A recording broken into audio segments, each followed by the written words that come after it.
Hari ini kita ada di salah satu pabrik pengolahan minyak terbesar di Eropa, tempat di mana biji bunga matahari biasa diubah jadi minyak yang ada di dapur loh. Areanya luas banget, puluhan hektar. Silo-silo gede, pipa-pipa, tangki, dan di atas semua itu udara hangat yang agak berminyak dengan aroma kacang. Kedengarannya sih gampang ya, tinggal diperas, jadi deh. Tapi pas lo lihat skala produksinya, baru ngerti. Antara biji dari ladang sama botol bening di rak toko, ada serangkaian proses kompleks di mana suhunya bisa nyampe 300 derajat, tekanannya ratusan atmosfer, dan volume bahan bakunya ribuan ton per hari. Yuk gue tunjukin semuanya step by step.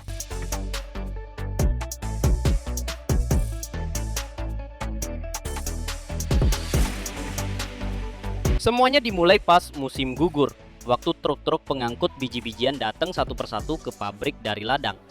Setiap truk bawa sekitar 20-25 ton biji bunga matahari. Di puncak musim, pabrik bisa terima sampai 300 truk sehari. Itu sekitar 7.000 ton bahan baku tiap harinya. Tapi sebelum bijinya masuk ke produksi, harus dicek dulu nih. Lab di pintu masuk ngambil sampel dari setiap truk pakai alat panjang yang ditusuk ke tumpukan biji di berbagai kedalaman. Mereka cek kelembapan, kadar minyak, kotoran, sama biji yang rusak. Kelembapannya nggak boleh lebih dari 7%, soalnya kalau enggak, biji bakal busuk di gudang.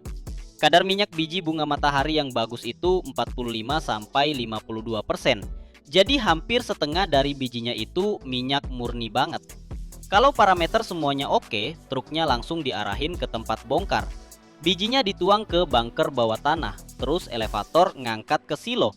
Menara beton gede banget, tingginya sampai 40 meter.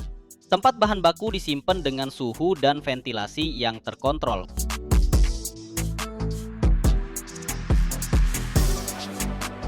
Dari silo, biji bunga matahari masuk ke pabrik pengolahan lewat conveyor. Tahap pertama, pembersihan. Biji-bijinya melewati separator yang pisahin batu, ranting, sisa-sisa batang, sama sampah lain yang ikut dari ladang. Jebakan magnet narik benda-benda logam yang nyasar, baut, potongan kawat yang bisa rusak mesin. Abis dibersihin, dikupas. Mesin pemecah khusus ngebelah kulitnya dan pisahin isinya. Prosesnya mirip kayak kita ngemil kuaci, cuma kecepatannya puluhan ton per jam. Kulitnya, itu loh kulit yang kita ludahin pas lagi ngunyah kuaci. Di sini nggak dibuang, kulitnya dipres jadi pelet terus dibakar di boiler pabrik. Nasilin panas sama uap buat produksi. Jadi pabriknya basically ngehangetin dirinya sendiri pakai limbah bahan bakunya. Isinya yang udah bersih digiling di mesin roll. Roll baja berat ngegilas isinya jadi serpihan tipis sekitar 3/10 mm. Ini namanya miapka. Makin tipis serpihannya, makin gampang nanti ekstrak minyaknya.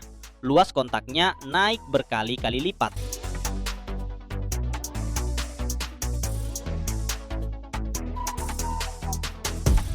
Bubur biji bunga matahari ini dikirim ke mesin panggang, wadah gede bertingkat, di mana dia dipanaskan sama uap sampai 100-110 derajat Celcius sambil terus diaduk. Proses ini namanya pengolahan panas lembab. Dia ngelembutin dinding sel dan bikin minyaknya gampang keluar. Baunya di ruangan ini gila sih, kental, kayak kacang, hangat banget, langsung bikin lapar. Dari mesin panggang, bubur panasnya masuk ke mesin pres ulir, mesin super kuat yang mirip penggiling daging raksasa. Di dalamnya ada ulir baja yang muter, ngedorong massa lewat saluran yang makin menyempit. Tekanannya naik sampai 300-350 atmosfer, dan minyaknya benar-benar keperas keluar dari bubur itu, ngalir lewat celah-celah di badan mesin pres ke wadah penampung. Aliran emas panas ini ngalir terus-menerus. Pemandangan yang bikin terpana. Ini minyak pres, gelap, keruh, baunya kuat kayak biji bunga matahari yang dipanggang. Banyak yang mikir ini udah produk akhir, tapi sebenarnya mesin pres cuma ngeluarin sekitar 60-65% minyaknya. Sisanya masih tersembunyi di ampas, kue padat yang keluar dari mesin pres dalam keadaan panas dan keras kayak kayu.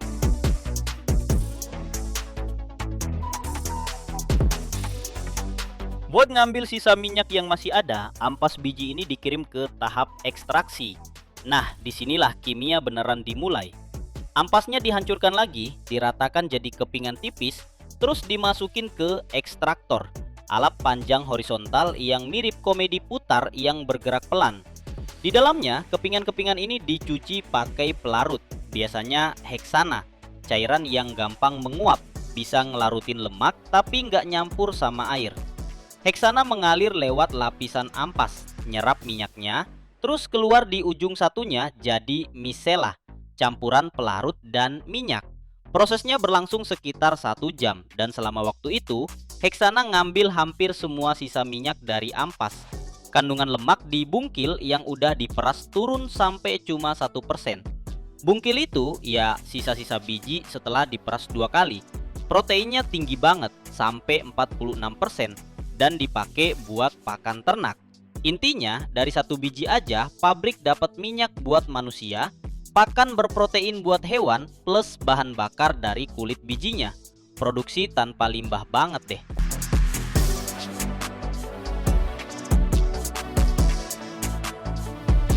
Sekarang kita harus pisahin minyak sama heksana.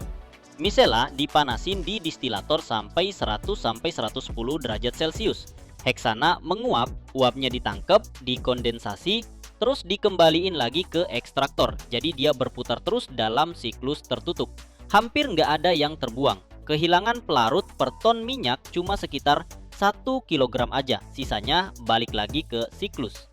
Yang tersisa adalah minyak ekstraksi mentah, gelap, baunya khas banget, dan penuh campuran lain, fosfolipid, lilin, asam lemak bebas, pigmen. Minum langsung? Jangan dulu deh, mulailah proses rafinasi. Pembersihan bertahap yang bikin cairan gelap keruh itu jadi minyak bening yang biasa kita lihat. Langkah pertama, hidrasi. Minyak ditambahin air panas, terus fosfolipidnya mengembang dan mengendap, yang kemudian dipisahin pakai centrifuge.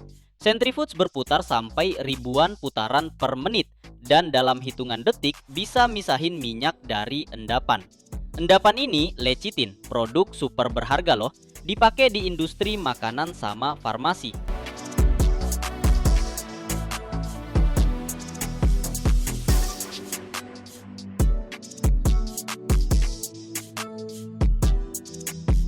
Tahap selanjutnya, netralisasi. Ke dalam minyak mereka masukin larutan alkali yang ngiket asam lemak bebas.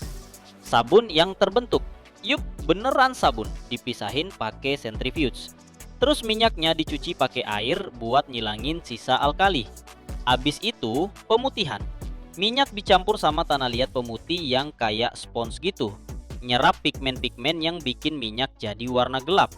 Tanah liatnya mengendap, disaring, dan minyaknya jadi kuning muda, hampir bening banget. Tahap terakhir dan paling halus dari proses pemurnian, deodorisasi. Minyak dipanasin sampai 230-250 derajat Celcius di kolom vakum dengan tekanan cuma 2-4 milibar. Ini hampir kayak vakum luar angkasa loh. Lewat minyak panas ini, mereka alirin uap panas yang bawa pergi semua senyawa volatil yang bikin bau dan rasa. Prosesnya berlangsung dari 1 jam sampai 1,5 jam. Hasilnya, minyak yang benar-benar netral tanpa rasa dan aroma. Nah, inilah minyak yang kita beli di toko dengan tulisan Refined Deodoris atau minyak goreng biasa. Minyak yang udah jadi didinginkan, terus dilewatin filter poles, membran super tipis yang ngilangin partikel mikro terakhir. Hasilnya, cairan bening kristal yang nggak bakal keruh meski disimpan di kulkas. Dari filter, minyaknya masuk ke tangki penyimpanan stainless steel gede banget. Volumenya sampai 5000 meter kubik. Disimpan dalam atmosfer nitrogen, biar oksigen nggak bikin produknya teroksidasi. Jalur pengisian botol, ini sih pemandangan sendiri. Mesin otomatis ngeblow botol plastik dari bahan preform langsung di pabrik. Langsung diisi minyak, tutupnya dipasang, label ditempel, terus dikemas dalam kardus. Kecepatannya gila, sampai 12.000 botol per jam di satu jalur doang. Dan jalurnya ada beberapa loh.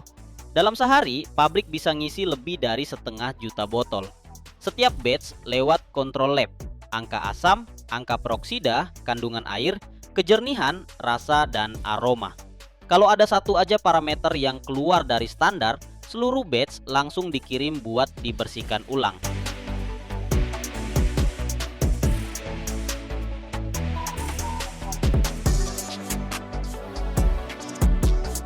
Skalanya bikin takjub banget. Pabrik besar di Eropa bisa ngolah sampai 2 juta ton biji bunga matahari per tahun dan ngasilin sekitar 800.000 ton minyak. Eropa itu salah satu produsen minyak bunga matahari terbesar di dunia dan sebagian besar produknya diekspor ke puluhan negara. Pas lagi berdiri di area produksi dan ngeliat aliran minyak kemasan yang terus-menerus mengalir ke botol-botol, sementara di luar jendela ada lagi truk pengangkut biji-bijian yang baru datang buat dibongkar, kamu langsung ngerti betapa kuatnya industri yang ada di balik sebotol minyak sederhana di rak dapur. Dari biji di ladang sampai jadi minyak dalam botol, ada puluhan tahap, ratusan unit peralatan dan ribuan orang yang ngawasin supaya setiap tetes sesuai standar. Setiap tahun, puluhan kapal selam nuklir di dunia dinonaktifkan. Raksasa baja dengan berat lebih dari 10.000 ton. Di dalamnya masing-masing ada reaktor dengan kekuatan ratusan megawatt. Tapi apa yang terjadi pas masa tugasnya udah selesai? Gimana caranya motong jantung monster nuklir ini dan tetap selamat dari pertempuran lawan radiasi yang nggak kelihatan, yang bakal berlangsung berbulan-bulan? Suhunya di sini bisa sampai 8.000 derajat Celcius. Kesalahan di sini nggak diukur dari hitungan detik, tapi dari hitungan berabad-abad. Di video ini lo bakal lihat proses daur ulang dari potongan pertama sampai ton terakhir dari logam yang dilebur. Dan lo bakal tahu apa yang terjadi sama baju besi raksasa bawah laut ini.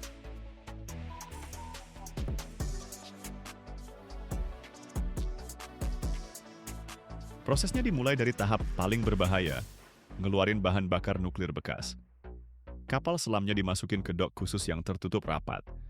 Di sekelilingnya langsung jadi kayak laboratorium sains beneran. Ini pertempuran melawan radiasi yang nggak kelihatan. Prosesnya nggak cuma berhari-hari, tapi berbulan-bulan. Di dalam zona aktif reaktornya ada rakitan penghasil panas. Benda-benda ini udah puluhan tahun ngasih kehidupan buat monster ini.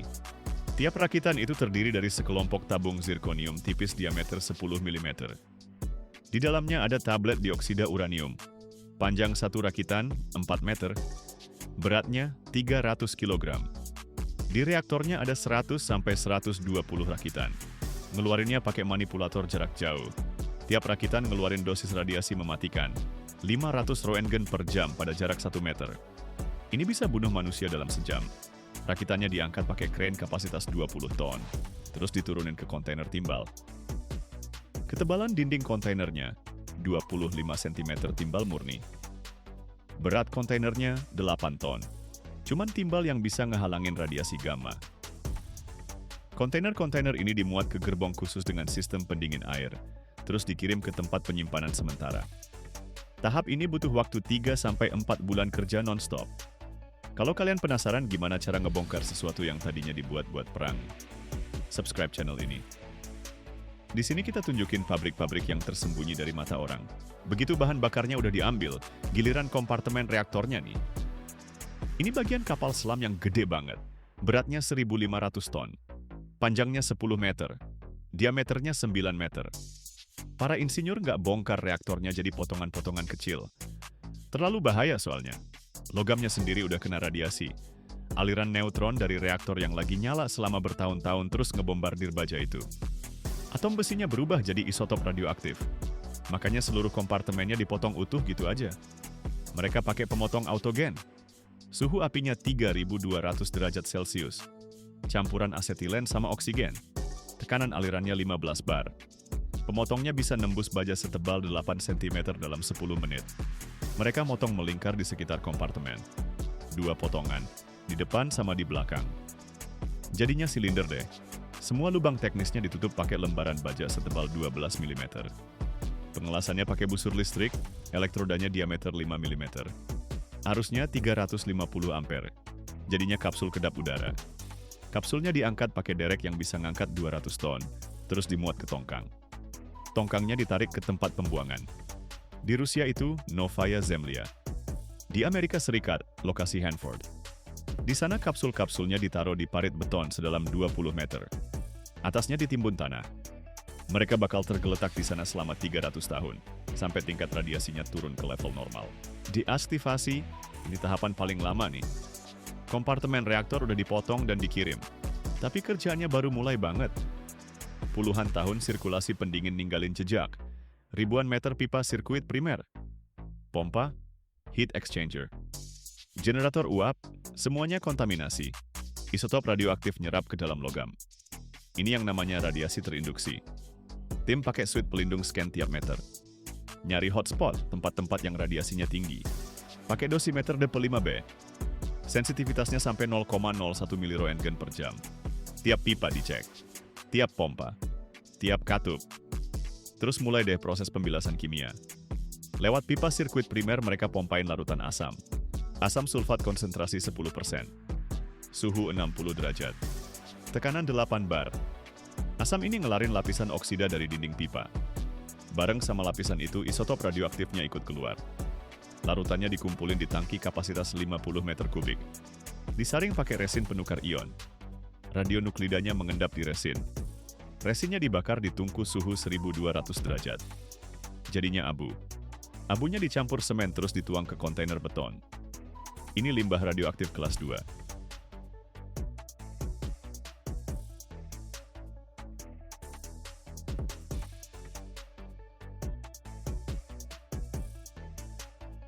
Kimia nggak bisa ngelarin semua masalah nih. Klep, katup penutup, filter, semua harus dibongkar manual. Timnya kerja bertiga. Giliran kerja cuma 30 menit doang. Lebih dari itu nggak boleh. Radiasi yang numpuk berbahaya banget. Setiap komponen dibungkus dalam kotak timbal. Kotaknya beratnya 120 kilo loh. Dindingnya, tebalnya 10 cm timbal. Kalau tingkat kontaminasinya kelewat tinggi, komponennya langsung disiram beton di dalam badan reaktor itu sendiri. Yang paling diperhatiin, perisai biologis reaktornya. Ini pelat-pelat gede dari timbal sama polietilen. Lapisan timbalnya tebalnya 15 cm. Polietilennya tebalnya 30 cm. Timbal ngeblok sinar gamma. Polietilen ngelambatin neutron. Berat satu pelat, 2 ton. Pelatnya ada 8 buah.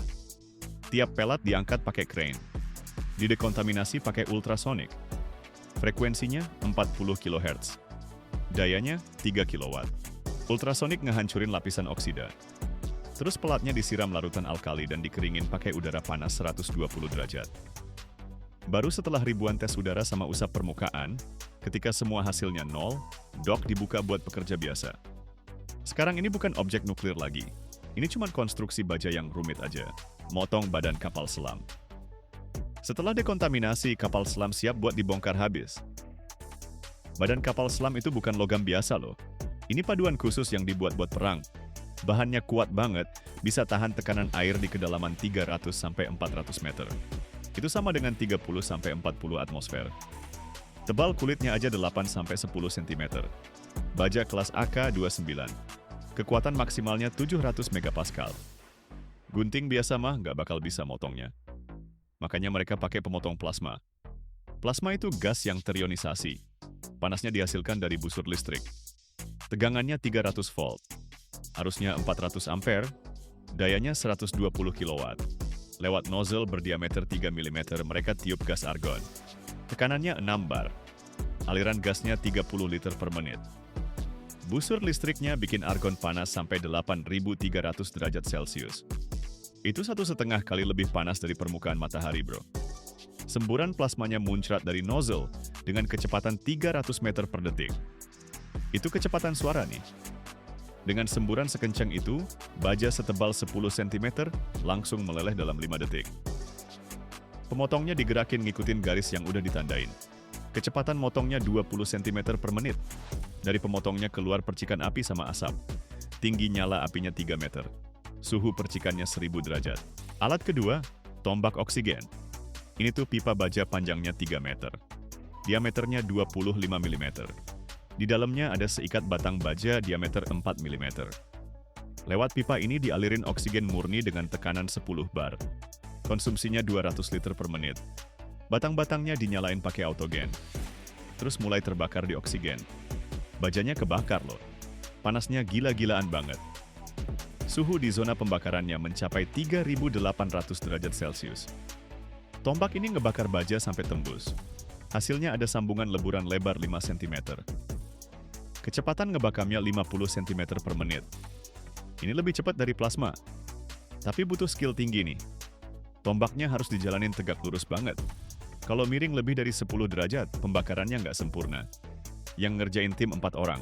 Pakai baju pelindung dari Kevlar. Masker dengan filter cahaya nomor 13. Ini nahan radiasi inframerah sama ultraviolet. Tanpa masker, retina mata bakal luka bakar dalam sedetik. Motongnya dari bagian depan sama belakang. Pelan-pelan ke tengah. Badannya dipotong jadi seksi-seksi silinder. Panjang tiap seksi 6 meter. Diameternya 9 meter. Beratnya 200 ton. Seksi-seksinya diangkat pakai kren kapasitas 400 ton. Terus ditumpuk di area sortir. Sortir logam. Setiap potongan badan kapal dicek lagi pakai detektor radiasi. Nyari jejak isotop di retakan mikro dan sambungan las. Kalau alatnya bunyi, potongan itu langsung diisolasi. Dikirim buat dibersihkan lagi atau dikubur di tempat khusus. Cuma logam bersih aja yang dapat sertifikat aman. Baru boleh keluar dari area galangan kapal. Terus disortir berdasarkan komposisi kimianya. Baja tipe HY80 sama HY100. Ini baja super kuat. Kandungan nikelnya 8%. Kromium 2%. Molybdenum 1%. Elemen paduan ini tuh harta karun banget buat para ahli metalurgi. Nikel bikin lentur. Kromium tahan karat. Molybdenum kuat di suhu tinggi. Baja badan kapal biasa AK-29 dikirim buat dilebur terpisah. Bagian titanium, anjungan, penutup hidrodinamis juga terpisah. Titanium nggak dilebur bareng baja. Titik leburnya beda. Titanium di 1668 derajat. Baja 1535. Paduan tembaga, kabel, penukar panas, masuk ke logam non-besi. Paduan aluminium, sekat, tangga, masuk ke rongsokan aluminium. Peleburan dan kehidupan baru. Baja super kuat dibawa ke pabrik metalurgi. Dimasukkan ke tungku busur listrik. Kapasitas tungku 100 ton. 3 elektroda grafit diameter 600 mm. Tegangan 600 volt. Arus 60.000 ampere. Daya 36 MW. Antara elektroda dan logam muncul busur api. Suhu di zona busur 3.500 derajat. Logam meleleh. Berubah jadi lautan cair. Suhu leburan 1650 derajat. Waktu peleburan 3 jam. Petugas lab ambil sampel tiap 30 menit. Analisis komposisi pakai spektrometer. Disesuaikan dengan campuran ferroalloy. Harus komposisi yang pas banget. Toleransi karbon plus minus 0,05%. Nikel plus minus 0,1%. Leburan yang udah jadi dituang ke wadah besar. Wadah beratnya 200 ton. Dari wadah dituang ke cetakan. Jadilah slab, pelat baja gede. Ukuran 2 meter x 6 meter. Tebal 25 cm. Berat 23 ton. Dari slab digilas jadi lembaran. Atau dipotong jadi bahan besi tulangan. Pelapis dinding kapal perang kemarin jadi penyangga jembatan melintasi sungai. Atau besi tulangan gedung pencakar langit. Baja yang dulu tahan bom kedalaman, sekarang nahan jembatan. Logam nggak pernah mati. Dia hidup dengan kehidupan baru. Kalau kalian tertarik, kasih like.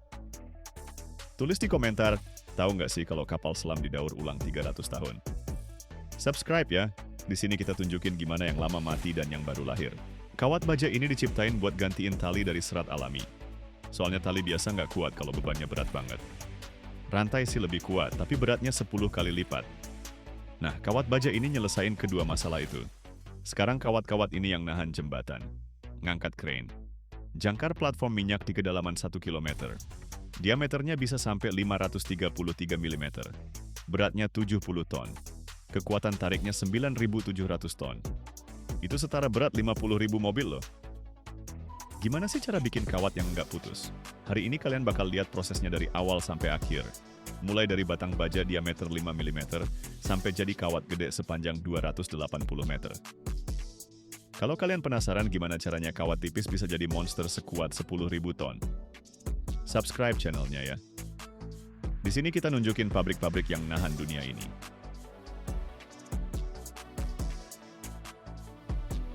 Sejarah. Tali baja modern pertama kali dibuat tahun 1834 sama insinyur Jerman bernama Wilhelm Albert. Dia bikin ini buat tambang batu bara. Soalnya tali dari serat rami sama rumput Manila nggak kuat. Berat batu bara di kereta tambang itu 1,5 ton. Dalamnya tambang 300 meter.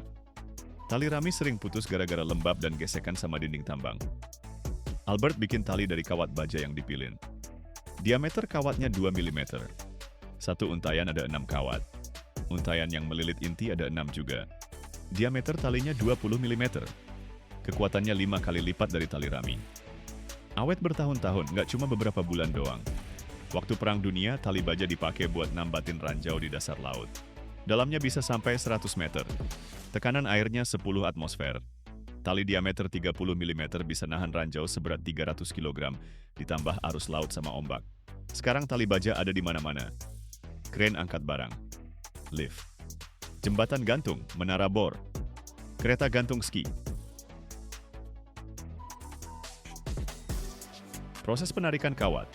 Semuanya dimulai dari kawat batangan. Batang baja diameter 5,5 mm. Kawat batangan ini dibuat dari baja grade 70 sampai 80. Kandungan karbonnya 0,7 sampai 0,8%. Mangannya 0,6%. Ini baja karbon tinggi, keras dan kuat banget. Kawat batangan dilepas dari gulungan seberat 2 ton. Ditarik melewati mesin drawing. Ini tuh serangkaian cetakan dengan lubang yang diameternya makin mengecil. Cetakan pertama, diameter 4,8 mm. Kedua, 4,4. Ketiga, 4,0. Keempat, 3,6. Kelima, 3,2. Keenam, 2,8. Ketujuh, 2,4. Kedelapan, 2 mm. Total ada 8 tahap. Setiap tahap mengurangi diameter 10-15%. Di antara cetakan ada drum penarik. Diameter drumnya 500 mm. Kecepatan putarnya 300 putaran per menit. Kecepatan tarik linearnya 470 meter per menit. Itu 28 km per jam. Kawatnya panas karena gesekan. Suhu saat keluar dari cetakan 200 derajat Celcius. Didinginkan pakai air. Setelah ditarik, kawatnya keras. Kekuatan tariknya 1800 megapascal. Perpanjangan relatifnya 2%. Kawatnya gampang patah nih. Perlu treatment panas.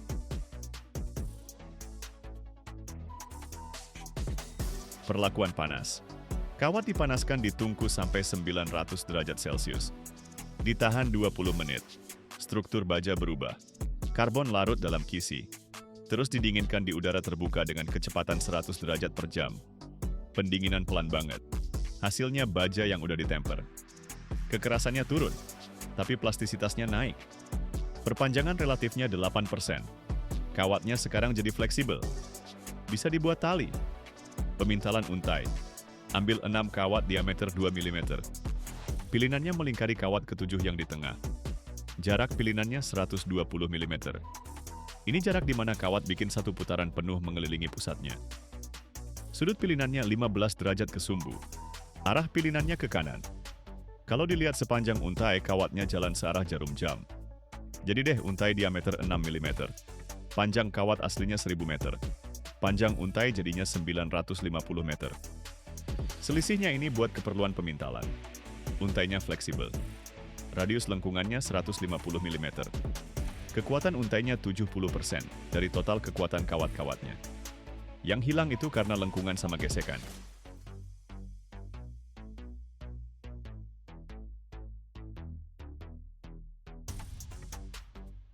Cara melilit tali baja.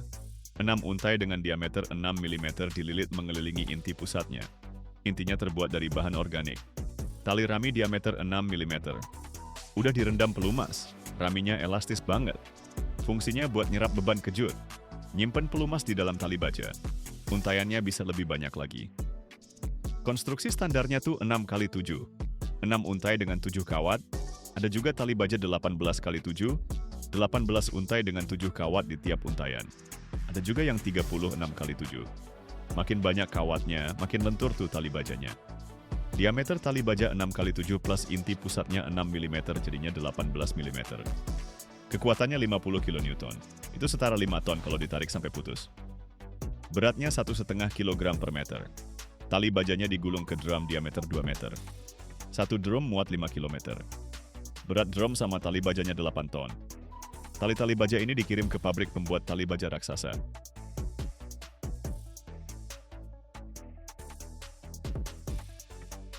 Produksi tali raksasa. Perusahaan United Offshore Services di Belanda bikin tali dengan diameter dari 120 sampai 533 mm. Di pabriknya ada mesin sepanjang 200 meter. Mesinnya ngepilin tali-tali jadi satu di sekitar tali pusatnya. Contohnya gini, mereka mau bikin tali diameter 330 mm. Ambil 6 tali diameter 100 mm masing-masing.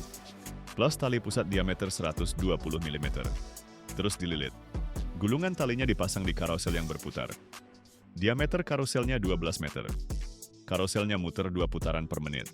Talinya keluar dari gulungan. Lewat roller pengarah. Ngelilit di sekitar tali pusat. Jarak lilitannya 1800 mm. Sudut lilitannya 20 derajat. Kecepatan ngelilitnya 3,5 meter per menit. Dalam sejam jadi deh 210 meter tali. Tali jadi yang diameter 330 mm digulung ke drum diameter 4 meter.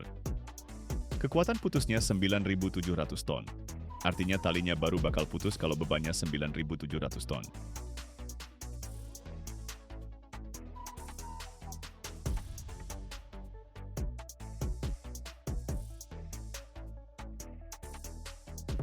Penandaan dan pelumasan. Kabel ditandai sepanjang-panjangnya pakai cat warna-warni. Bagian merah, awal. Kuning, tengah. Biru, akhir. Setiap 10 meter ada tanda nomor. Terus dilumasi. Pakai pelumas konsisten berbasis litium. Titik tetesnya, 180 derajat. Pelumas ini melindungi dari korosi dan ngurangin gesekan antar kawat. Kabelnya dilewatin melalui bak berisi pelumas cair suhu 80 derajat. Pelumasnya nyerap ke inti dan di antara untayan. Habis itu dilapisi lagi bagian luar, pelapis anti korosi.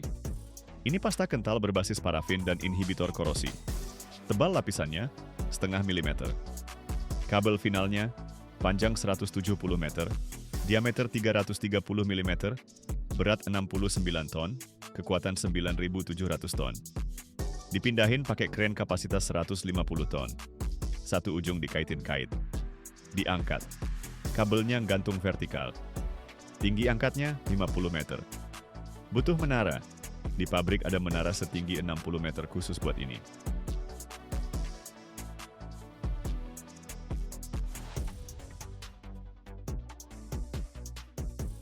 Tali super panjang banget. Ada perusahaan Hendrik Feder Group di Belanda yang bikin tali terpanjang di dunia loh. Panjangnya 280 meter. Diameternya 400 mm. Teknologinya beda banget nih. Mesinnya jalan di atas rel sepanjang 300 meter. Di awal ada gulungan-gulungan tali gede, 8 gulungan. Di tiap gulungan ada tali diameter 250 mm, panjang 280 meter, beratnya 50 ton. Kekuatannya masing-masing 3.500 ton. Mesinnya mulai jalan. Kecepatannya cuma 2 meter per menit. Tali-talinya digulung keluar. Dililit ngulilingin tali tengah yang diameternya 260 mm. Jarak lilitan perputarannya 2 meter. Mesinnya jalan 300 meter selama 2,5 jam. Jadinya tali dengan diameter 400 mm, panjang 280 meter, berat 200 ton. Kekuatannya 14.000 ton. Itu beratnya sama kayak 80 tank. Di ujungnya dibikin loop. Talinya dilipat balik sekitar 4,5 meter. Ujung bebasnya dia nyam sama tali utama. Jadinya loop sepanjang 4,5 meter. Diameter loopnya 1,5 meter. Anyamannya dikunci pakai klem baja. 10 klem.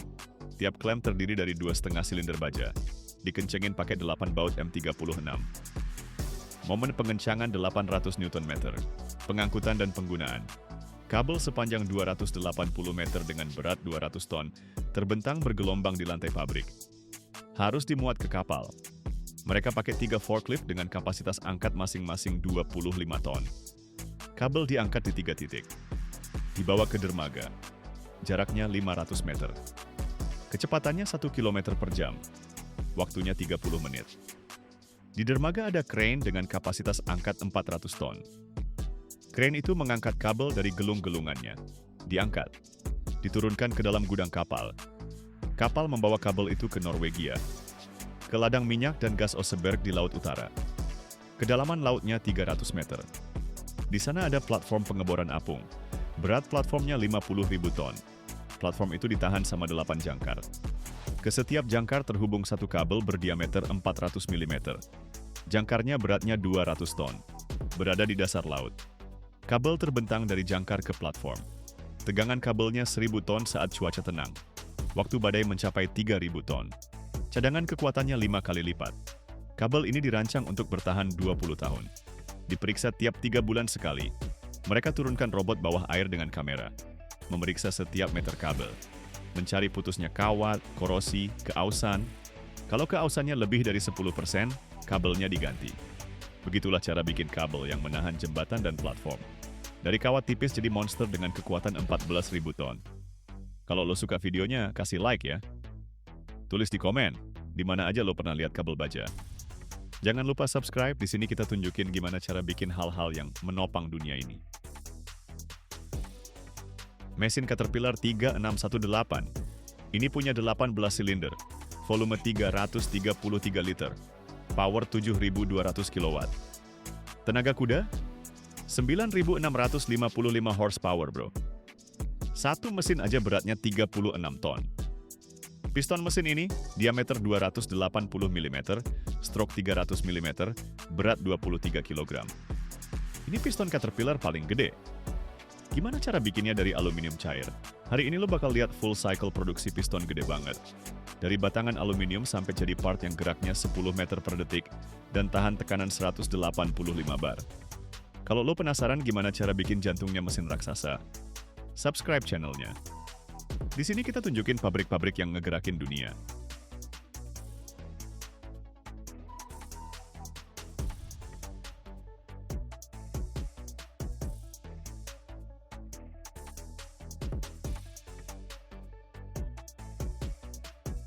Mesin Caterpillar 3618 dibikin khusus buat kapal laut yang ngebut banget.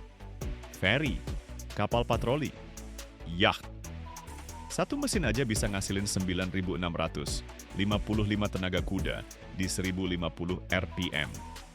Ini mesin diesel V18 silinder 4 tak. Diameter silindernya 280 mm. Stroke pistonnya 300 mm. Volume 1 silinder 18,5 liter. Total 18 silinder, 333 liter. Rasio kompresinya 12,6:1. Tekanan maksimal di dalam silinder 185 bar. Itu setara 1850 atmosfer loh. Suhu di ruang bakar 2000 derajat Celcius. Kecepatan rata-rata piston 10,5 meter per detik. Pistonnya ngelewatin 300 mm cuma dalam 0,028 detik. Naik turun 1050 kali per menit. 70 juta siklus dalam 10.000 jam kerja. Material pistonnya harus kuat banget nahan semua itu.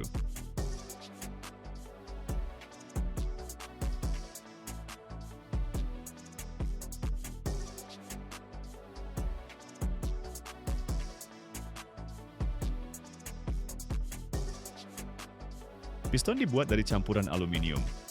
Aluminium itu ringan banget. Kepadatannya 2.700 kg per meter kubik. Ini 3 kali lebih ringan dari baja loh. Aluminium juga bagus buat nyalurin panas. Konduktivitas termalnya 230 watt per meter Kelvin. Ini 5 kali lebih baik dari baja. Mereka pakai campuran 2618. Komposisinya aluminium 92%, tembaga 4%, magnesium 1,5%, nikel 1%, silikon 1%. Tembaga bikin kuat di suhu tinggi. Magnesium nambah kekerasan. Nikel ngurangin pemuaian termal. Silikon ningkatin sifat pengecoran. Campuran ini datang dalam bentuk batangan. Bentuknya, silinder diameter 300 mm, panjangnya 1 meter. Berat batangannya 160 kg. Sebelum ditempa, batangan dipotong jadi bahan baku. Panjang bahan bakunya 300 mm, beratnya 38 kg. Ini bahan baku buat satu piston dengan cadangan buat pengerjaan.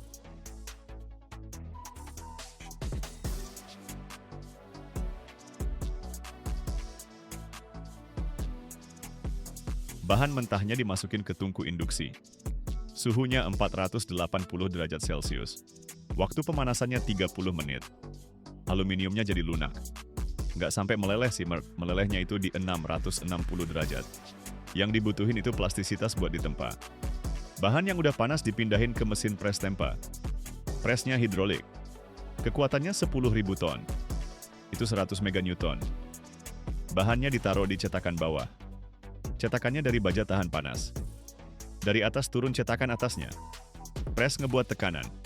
Aluminiumnya mengalir. Ngisi rongga cetakan. Bentuknya jadi kayak piston. Prosesnya namanya backward extrusion. Logamnya mengalir ke atas ngelilingi punch. Terbentuk deh rok pistonnya. Tekanannya naik sampai 10.000 ton. Waktu tempanya 12 detik. Logamnya makin padat. Butiran-butirannya tersusun ngikutin garis tegangan. Ini bikin pistonnya jadi kuat banget. Penempaan ningkatin kekuatan 30% dibanding pengecoran. Habis ditempa, presnya dibuka. Pistonnya dikeluarin. Masih panas nih, 400 derajat. Beratnya 30 kg. Bentuknya udah deket sama bentuk akhir, tapi masih perlu pemesinan lagi.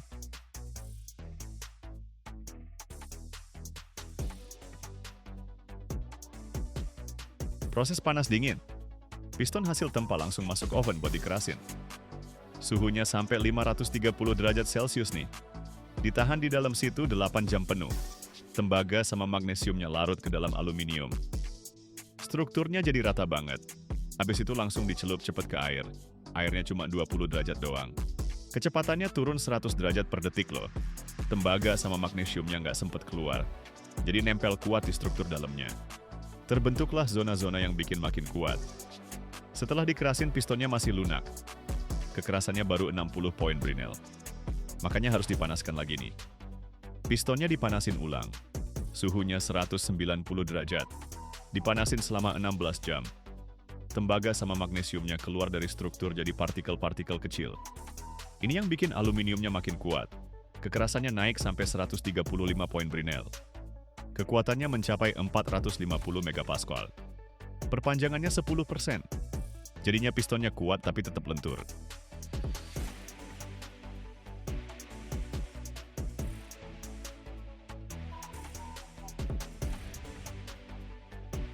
Proses pemesinannya dimulai dari operasi bubut. Pistonnya diklem di cak mesin CENC. Diameter caknya 500 mm. Kecepatan putar spindle 300 rpm. Pahat dari bahan keras karbida tungsten. Yang dibubut itu permukaan luar skirtnya. Diameter akhir 270, 9,9 mm. Toleransinya plus minus 0,02 mili. Konisitas skirt 0,05 mili per 100 mili panjang. Ini buat ngompensasi pemuaian panas. Kecepatan potong 150 meter per menit. Feedingnya 0,2 mili per putaran. Kedalaman potong 0,5 mili. Dipotong 7 mili dari diameternya. Waktu pemesinan 20 menit. Permukaannya mulus banget. Kekasaran 1,6 mikrometer. Terus di-fresh untuk alur ring. 3 alur. Lebar yang pertama 4 mili. Yang kedua 3,5. Yang ketiga 5 mm. Kedalaman yang pertama 8 mili. Fresh diameter 100 mm. Kecepatan putar 1200 rpm. Akurasi alurnya plus minus 0,01 mm.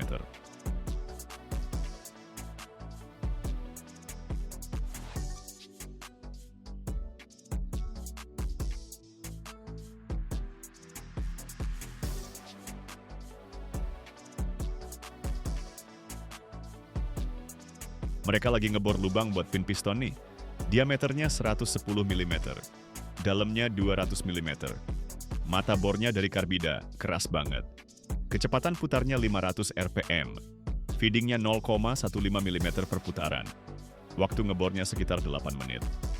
Habis dibor, langsung di-reaming. Reamer ini bikin diameternya pas jadi 110,005 mm. Toleransinya plus 0,010 minus 0. Kehalusan permukaannya 0,8 mikrometer. Ini buat pasangan press fit sama bushing perunggu. Bushingnya dipres masuk pakai gaya 10 ton. Interferensinya 0,03 mm. Terus mereka nge-fry saluran oli. 2 saluran diameter 12 mm dari dasar ke rok piston. Fungsinya buat ngalirin oli pendingin. Habis itu bikin lubang-lubang kecil buat nosel oli. Diameternya 2 mm. Ada 8 lubang tersebar di sekeliling dasar piston. Lewat lubang-lubang ini oli disemprotkan ke permukaan dalam. Pendinginan itu penting banget loh. Suhu di bagian dasar bisa sampai 350 derajat. Nah, olinya yang nyerap panasnya.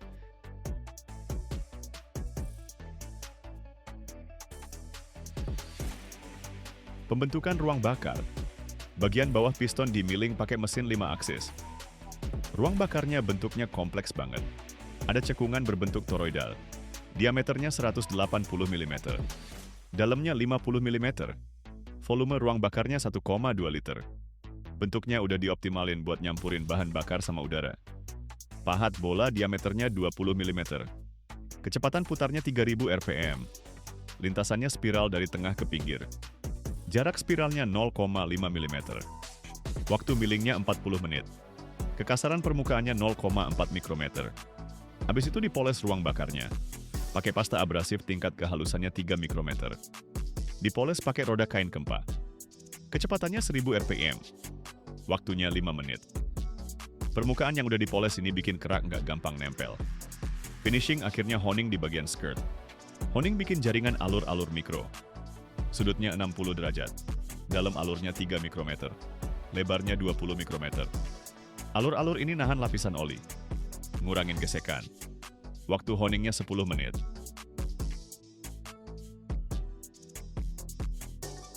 Coating dan kontrol. Bagian bawah dikasih lapisan keramik pelindung panas. Ketebalannya 0,3 mm.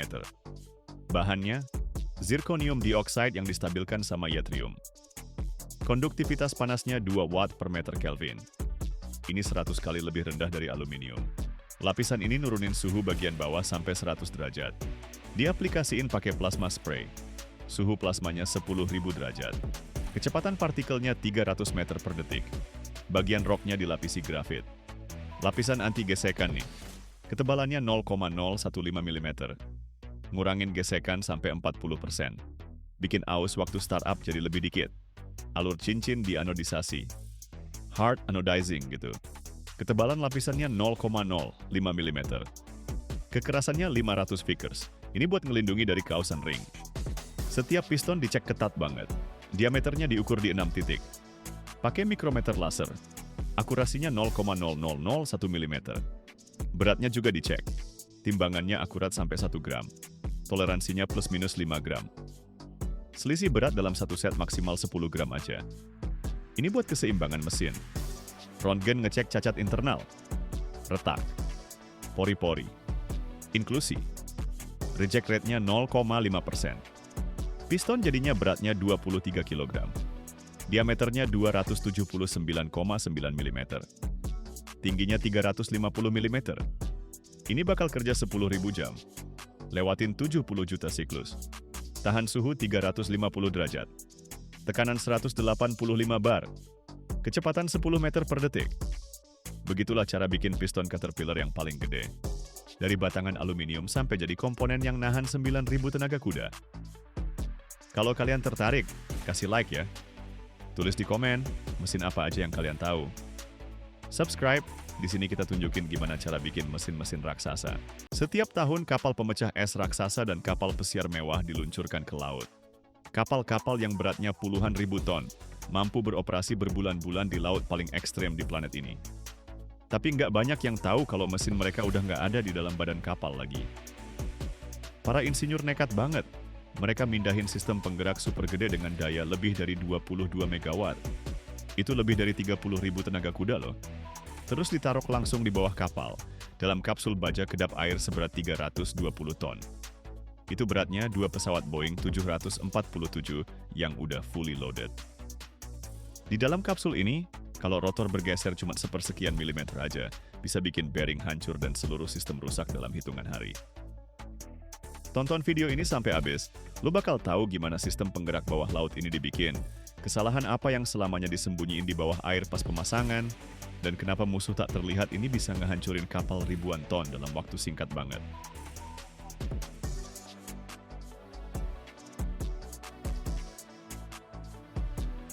Dari pandangan pertama sih kayak ekor logam gede banget yang nempel di bawah kapal. Tapi di dalamnya itu ada motor listrik lengkap loh. Motornya nggak dipasang di ruang mesin kayak yang udah dilakuin puluhan tahun. Di sini malah kebalik. Motornya langsung dicelupin ke air, ditutup rapat dalam casing baja, Terus dipaksa kerja langsung di laut, bertahun-tahun, tanpa perbaikan, di bawah tekanan air laut yang konstan. Makanya konstruksi ini diperlakukan hampir kayak kendaraan bawah air. Ide buat ngeluarin motor dari dalam badan kapal muncul relatif baru-baru ini nih, meskipun para insinyurnya udah kepikiran soal ini sejak puluhan tahun lalu.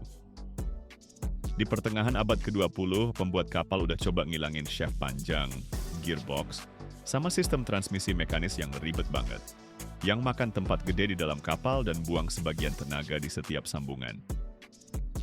Terobosan beneran terjadi di akhir tahun 1980-an, waktu insinyur Finlandia yang kerja di proyek kapal pemecah es, buat Laut Utara ngasih solusi radikal. Pindahin motor listrik langsung ke pot putar di bawah kapal. Kalau cerita teknik kayak gini bikin kamu excited kayak gue, subscribe ke channel sekarang juga biar nggak ketinggalan episode berikutnya. Pencet loncengnya biar setiap video baru langsung muncul di feed kamu.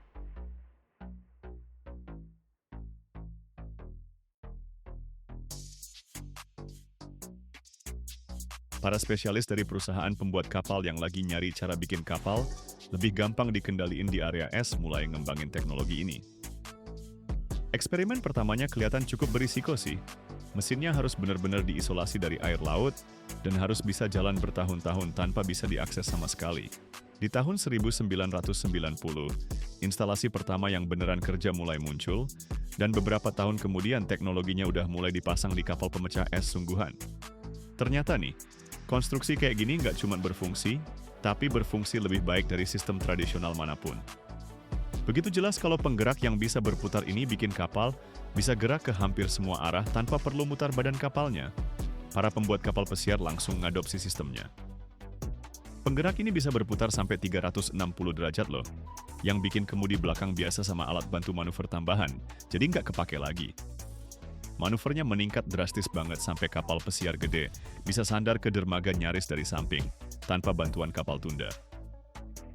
Sejak saat itu, skema ini pelan-pelan ngubah konsep dasar tentang di mana seharusnya jantung kapal berada. Bukan di dalam, tapi langsung di bawahnya.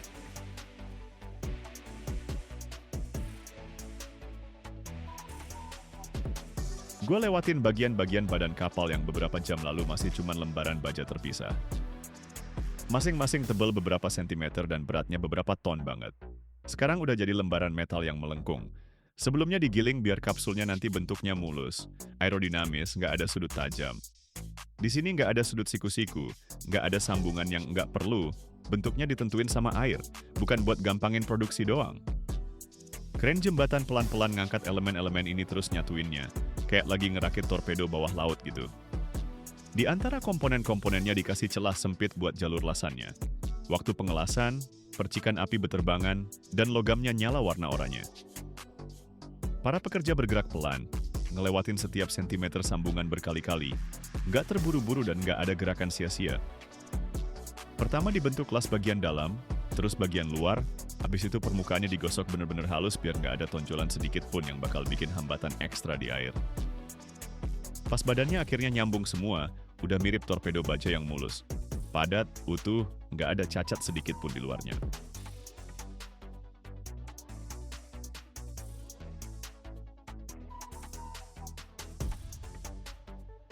Setelah itu dimulailah tahap inspeksi. Sambungan las diperiksa pakai ultrasound sama röntgen buat nyari pori-pori sekecil apapun di dalam logamnya. Kalau ada bagian yang mencurigakan, langsung dipotong dan dilas ulang, nggak ada kompromi sama sekali. Terus kapsulnya ditutup rapat dan dikasih tekanan dari dalam yang jauh lebih gede dari yang bakal dialami di bawah air nanti. Kalau ada titik lemah, pasti langsung ketahuan. Cuman setelah lolos semua pengujian ini, badan kapalnya baru dianggap siap tahan bertahun-tahun kerja di air laut dingin dan terus-terusan kena hantaman es. Setelah kapsul baja ini benar-benar kelar dilas dan diinspeksi, di bengkel mulai masuk momen yang sebenarnya jadi alasan utama kenapa seluruh badan kapal ini dibangun.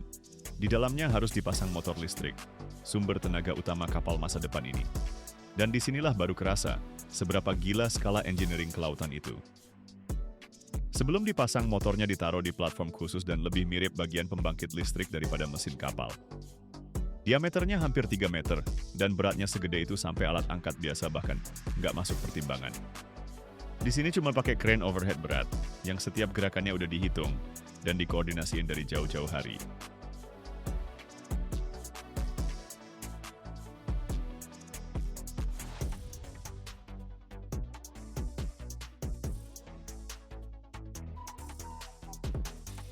Rotor, yaitu bagian mesin yang berputar, diangkat secara terpisah.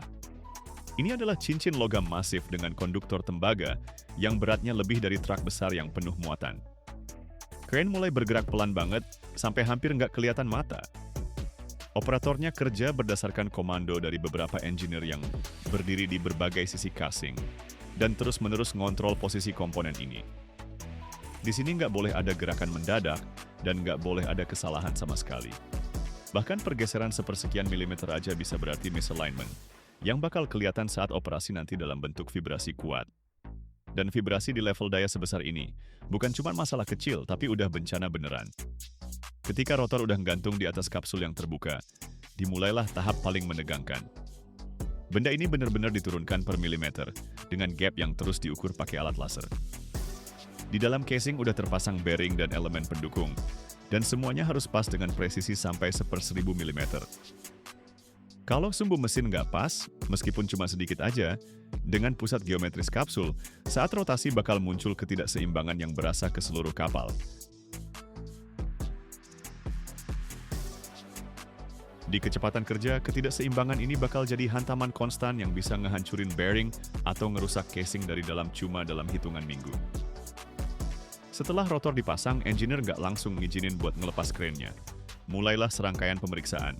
Mereka ngukur keselarasan, muterin shaft secara manual beberapa kali, dengerin baik-baik suara logamnya. Kalau ada suara aneh sedikit aja, komponen langsung diangkat lagi. Kadang mesin diangkat lagi dan posisinya dikoreksi, ngabisin berjam-jam demi perubahan beberapa milimeter doang. Di sini semua paham, setelah kapsulnya ditutup, nggak bakal ada akses ke dalamnya lagi selamanya. Jadi, akurasi sempurna jauh lebih penting daripada kecepatan pemasangan. Pas mesin akhirnya udah di tempatnya, seluruh struktur tiba-tiba kelihatan lengkap banget. Cangkang baja kosong berubah jadi penggerak beneran. Momen inilah yang bisa dibilang kelahiran sistem yang nantinya bakal muterin propeller, belokin kapal ribuan ton, dan kerja bertahun-tahun di bawah air. Di tempat yang nggak bakal pernah dilihat manusia lagi.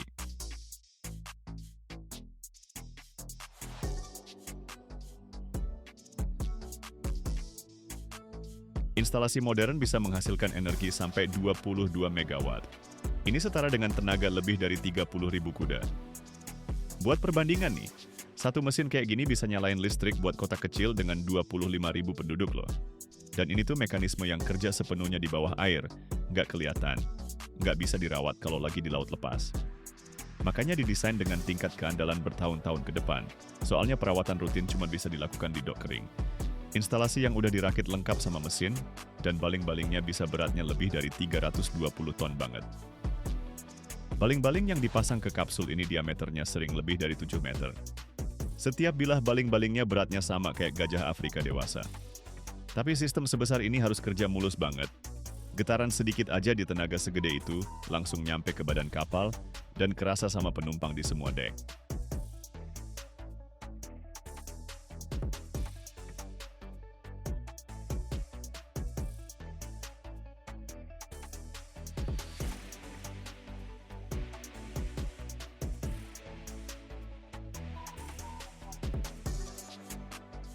Setelah mesin udah aman terlindungi di dalam casing baja, tibalah tahap final, pemasangan baling-baling kapal.